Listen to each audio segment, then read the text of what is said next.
ऐसी चीज़ें होती हैं।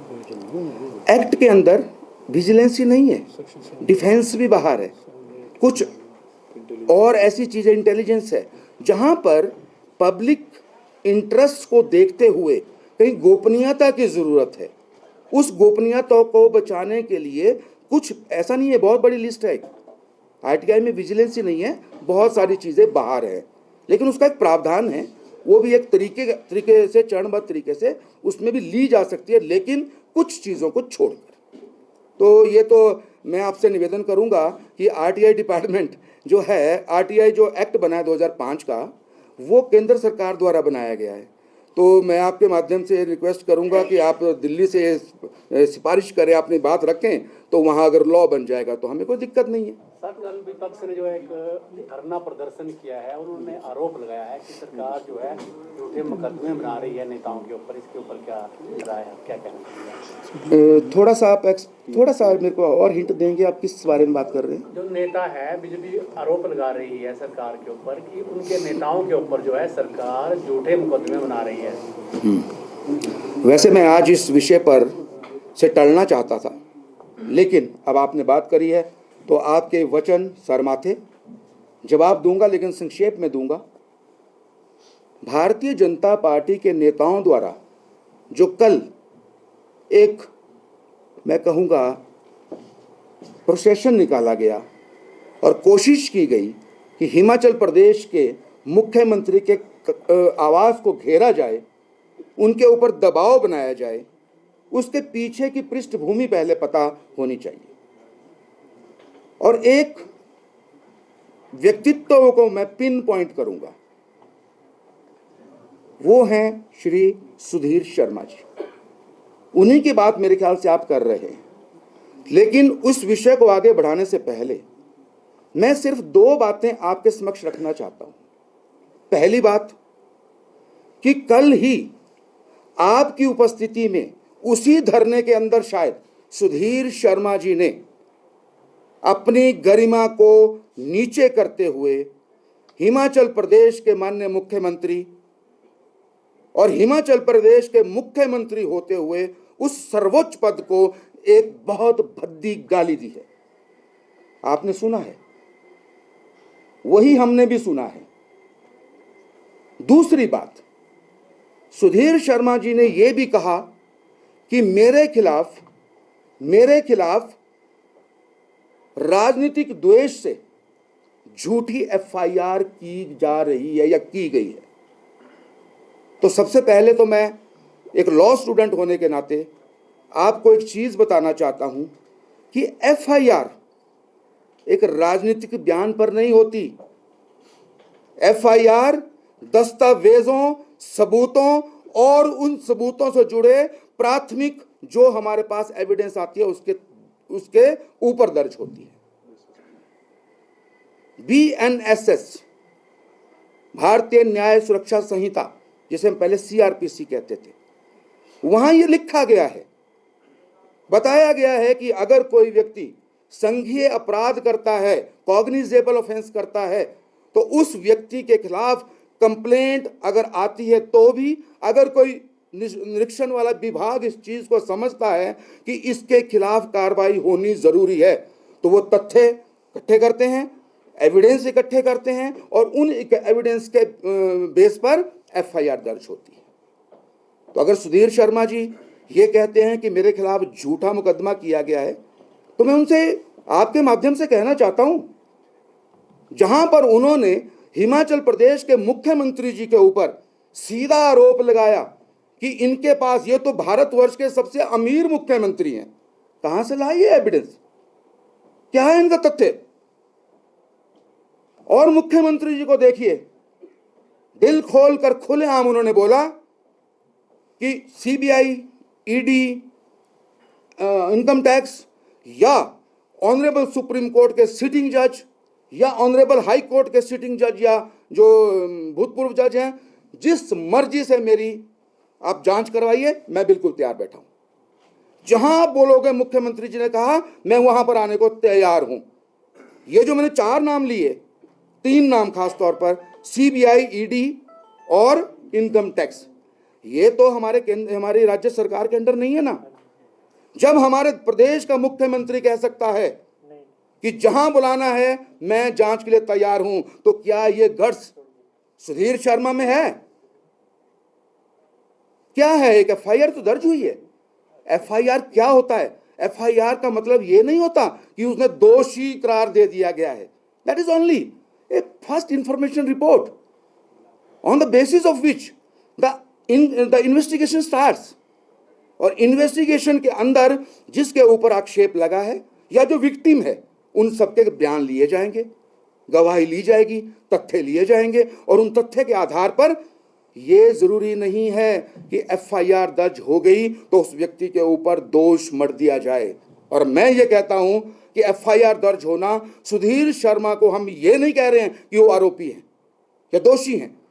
अगर उनमें माननीय मुख्यमंत्री हिमाचल प्रदेश की तरह गट्स है, स्पष्ट है, ईमानदार हैं, भ्रष्टाचारी नहीं है, तो सामने आइए, बोलिए। जहां पर इन्वेस्टिगेशन एजेंसी बुलाना चाहती है हम तैयार बैठे हैं। और मांग ही क्या रहे हैं? यहां तक तो बात नहीं पहुंचनी चाहिए थी। जब उन्होंने अपनी प्रॉपर्टी की असेसमेंट के लिए इन्वेस्टिगेशन एजेंसीज को अपने घर के अंदर नहीं घुसने दिया, तो नेचुरली है इन्वेस्टिगेशन तो अपना काम करेगी ना। वो किसी राजनीतिक दल के दबाव में नहीं होती। इन्वेस्टिगेशन जो एजेंसी कर रही है उसके ऊपर कोर्ट है नीचे बैठे हुए, उसके बाद ऑनरेबल हाई कोर्ट है, ऑनरेबल सुप्रीम कोर्ट भी है। तो वो जो रिपोर्ट चलती है वो किसी राजनीतिक पटल पर नहीं रखी जाती, वो कोर्ट्स के अंदर उसकी प्रक्रिया की सघन पूरी डिटेल ली जाती है। कोर्ट भी उसको क्वेश्चन कर सकता है। तो इन्वेस्टिगेशन हो रही है सुधीर जी, आराम से करिए। आप साफ पाक हैं, अगर तो साफ पाक हैं तो आइए सामने। किसने मना किया है आपको? कौन रोक रहा है? कौन डरा रहा है? आपके पास तो इतनी बड़ी बड़ी एजेंसियां हैं, सेंट्रल गवर्नमेंट आपके पास है। एक छोटे से मुख्यमंत्री हिमाचल प्रदेश जो कि बाढ़ से लड़े, किसानों से लड़े, कि बच्चों से लड़े, शिक्षा के प्रति लड़े, उसको एक ही काम रह गया क्या कि सुधीर शर्मा? अरे आप भाई कांग्रेस पार्टी के एमएलए थे सिटिंग गवर्नमेंट के, क्यों चले गए आप छोड़ के? अब अच्छा लग रहा है आपको? दूसरी तरफ भी तो विधायक ही बने, कौन सा प्रधानमंत्री बना दिया आपको? कौन सा बड़ा पद दे दिया? यहां बुरे था। और मैं कहना चाहता हूं उनको, स्पष्ट तौर पर कहना चाहता हूं, सुधीर जी आप बहुत अच्छे आदमी थे, मैं आपको बहुत पसंद करता था और बहुत लंबा हमारा सफर रहा है। और आपसे ज्यादा आपके उस खानदान को, उस परिवार को हम मानते हैं, पंडित संतराम जी को, जो हिमाचल के निर्माताओं में गिने जाते हैं। ईमानदारी की वो एक प्रेरणा स्रोत हैं। हिमाचल प्रदेश की जनता उनको पूजती है अभी भी, इतने साल हो गए उनको दिवंगत हुए, आज भी उनका नाम लिया जाता है। कांग्रेस पार्टी, एक मां तुल्य पार्टी ने आपके परिवार को 5 दशकों तक इतना बड़ा सम्मान दिया। पंडित संतराम जी कई बार मंत्री रहे, प्रदेश कांग्रेस अध्यक्ष रहे, उन्होंने हमें जीना सिखाया, उन्होंने हमें नीतियां सिखाई, उन्होंने हमें ईमानदारी सिखाई। उनके बेटे, उनके खानदान, आप 2 बार कांग्रेस पार्टी ने आपको टिकट दिया।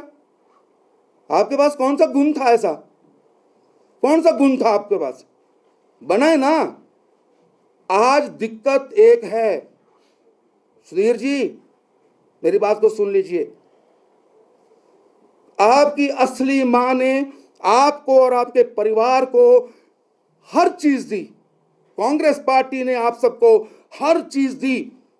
मंत्री भी आपको उस पॉइंट पे बनाया। मान से कह रहा हूं क्योंकि हमारी कांग्रेस पार्टी, हमारी जननी ने हमें यह नहीं बताया है कि आप बिलो द बेल्ट अटैक करिए, पर्सनल अटैक करिए। लेकिन फिर भी आपकी इज्जत करते हुए मैं कहना चाहता हूं, छोटे भाई हैं आप हमारे, बड़े तजुर्बे में बड़े, मतलब पद में बड़े होंगे लेकिन तजुर्बे में बहुत छोटे हैं। आपको फिर बोलता हूं, थोड़ा सा इत्मीनान रखो।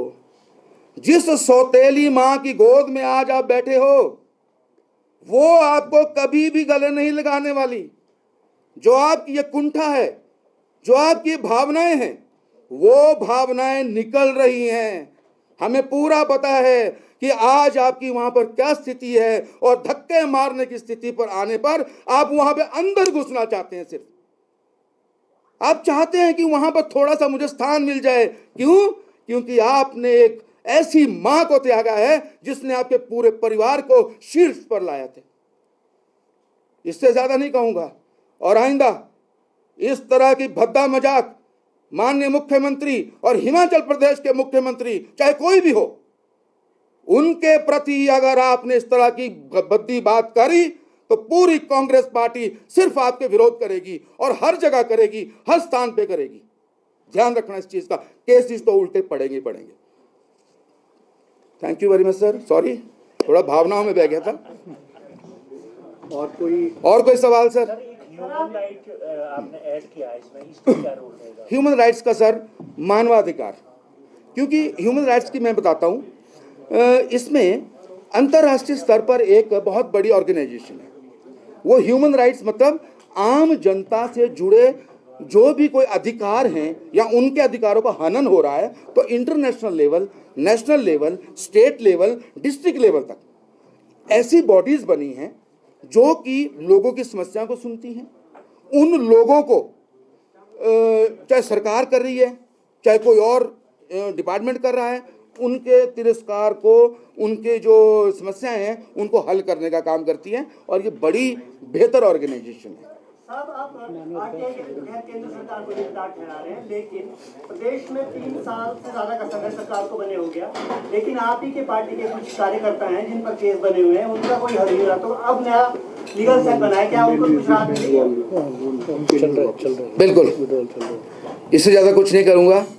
जो न्याय संगत होगा, जहां पर कानूनी हिच नहीं होगी, और किसी भी जगह, क्योंकि मैं खुद 40 साल से राजनीति में, सक्रिय राजनीति में हूं, मेरे ऊपर कम से कम नहीं होगा रास्ते रोकने के, लोगों के लिए लड़ने के।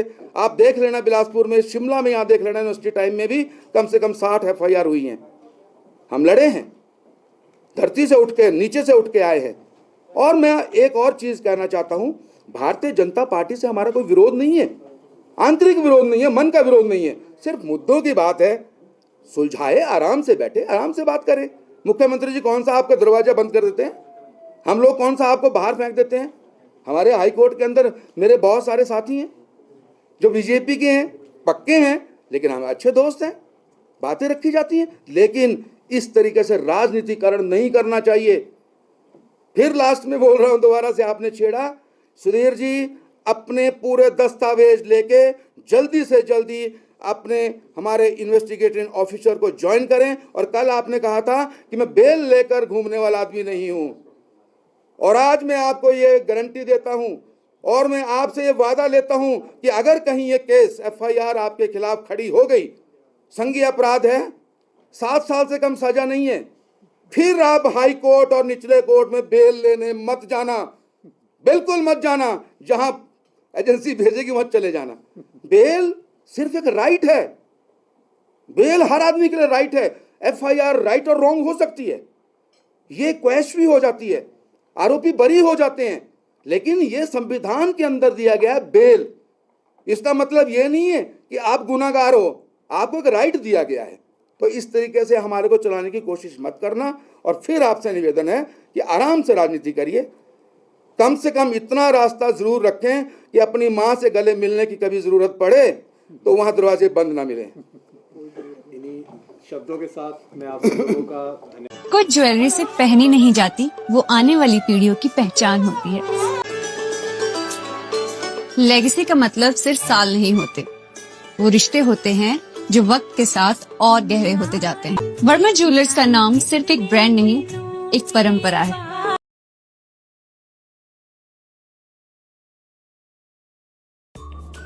Namaskar, I'm Alka Bharadwaj, Principal Gurukul International School, Kunihar. At Gurukul, we offer NEP-oriented modern education for the holistic development of your child. Admissions open now. Give your child the better foundation they deserve.